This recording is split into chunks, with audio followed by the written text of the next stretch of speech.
When you walk into a room for the first time, eyes find someone within seconds. Not the one shouting, not the one pushing to the front, not the loudest voice in the room, the one who smiles fastest, the one who says yes easiest, the one who absorbs everyone's discomfort and lightens everyone's load. Most people call this a coincidence. Machiavelli never believed in coincidences. A man who studied Florence's bloody politics up close knew one of the most uncomfortable truths about human nature. Someone seeking power never targets the person who looks strongest. They target the softest one. Because to him, softness was a door, and every door is an invitation to whoever wants in. This video isn't going to tell you kindness is a weakness, but it's going to show you something no one else will. Why the kindest people on earth always end up first on the radar of the most dangerous ones.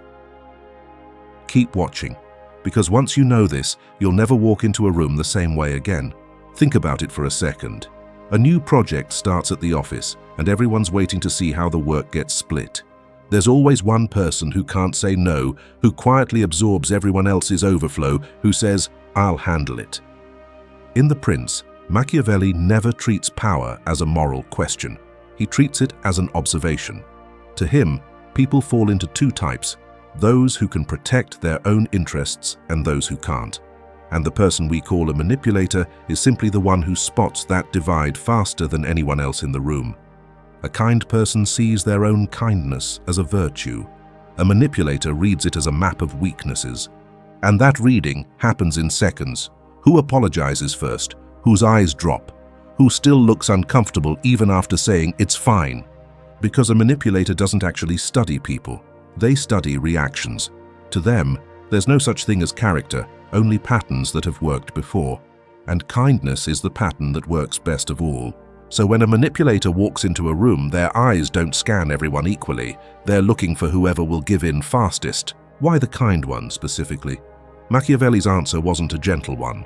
Because kindness teaches a person to retreat before the conflict even starts. Someone who questions themselves before they question the person who crossed the line. Few manipulators calculate this consciously.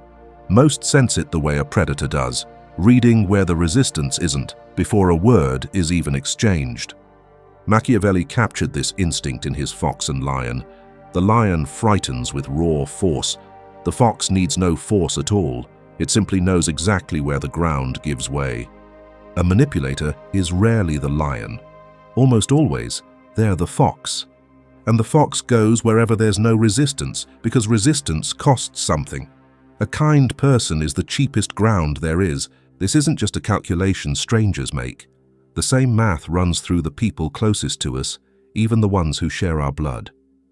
There's always one sibling like this, the one who carries everyone's emotional weight, the one everyone calls first in a crisis, the one who puts their own needs dead last. For years, that person never understands why it's always them. They assume it's because they're loved more, trusted more, when really it was never about trust. It was about the fact that they never push back. At some point, the other siblings say, "Enough." This one never does. And the most manipulative person in the family listens for exactly that silence, because the only way to know where someone's limit is to find the place where they never stop. Machiavelli wouldn't have called this a flaw. He would have called it a structural fact. Wherever a vacuum of power exists, someone always fills it. A boundary a kind person never sets is exactly that kind of vacuum. So why do these people keep behaving this way? Because more often than not, the need for approval is a stronger force than the need to avoid conflict. Being loved feels worth more than the peace it costs to protect it. A manipulator doesn't see that need as a weakness. They see it as a resource, because someone who needs approval will give almost anything to get it. That's why a manipulator leads with praise. "You're so understanding. You're really something special. Talking to you is so calming." These sentences sound harmless, but in Machiavelli's world, no gift is ever innocent. Every gift creates a debt, and that debt gets paid back later in the form of a boundary that never gets drawn. The same pattern shows up in friend groups. Someone always needs money, always needs help, always has a crisis. And it's always the same person they go to, never the friend who's firm and holds their ground, but the one who's most empathetic, most forgiving, That's not chance. That's a choice. Machiavelli believed a ruler should never mistake being loved for being safe, because love is fragile and fear and respect endure. That's exactly why a kind person so often feels safe. They think, I'm a good person, no one would hurt me. But that sense of safety is precisely what a manipulator is counting on. Someone who feels safe doesn't watch their surroundings, and someone who isn't watching gets caught off guard. That's not chance, that's a choice. The same choice carries over from the family dinner table to the boardroom.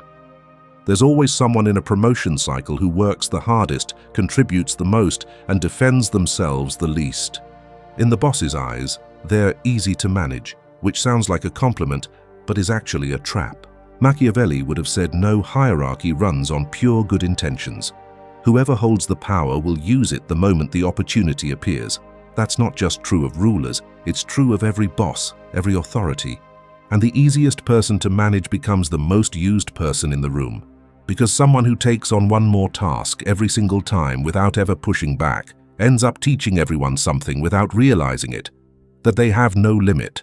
A kind person doesn't break this cycle, because they've made being good part of their identity, and defending an identity is far harder than defending a boundary. But here's where Machiavelli's most dangerous and most liberating idea lives. Being good and appearing good aren't the same thing. Goodness alone isn't enough. It needs awareness to carry it. Someone who is only good, who never calculates, never sets a limit, gets used eventually. Someone who only appears good, hollow underneath, all talk, gets found out eventually and loses everyone's trust.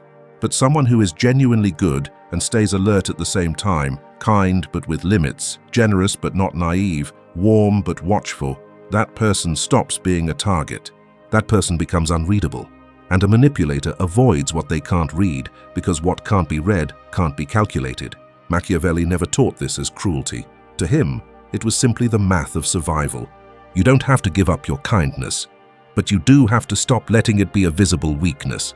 Because the world doesn't punish you, it reads you, and the more readable you are, the more of a target you become. From today on, you won't walk into a room the same way. You'll notice who smiles fastest, who gives in quickest, who never sets a boundary, and maybe you'll notice that person in the mirror too. This isn't an accusation, it's a wake-up call. Because being kind-hearted was never the weakness. The weakness is leaving that kindness undefended. In The Prince, Machiavelli wrote that if a ruler must choose between being loved and being feared, it's far safer to be feared, because love is a bond, and bonds break easily, while fear feeds on a respect that lasts. You don't have to stop being loved, just stop letting anyone mistake you for a door,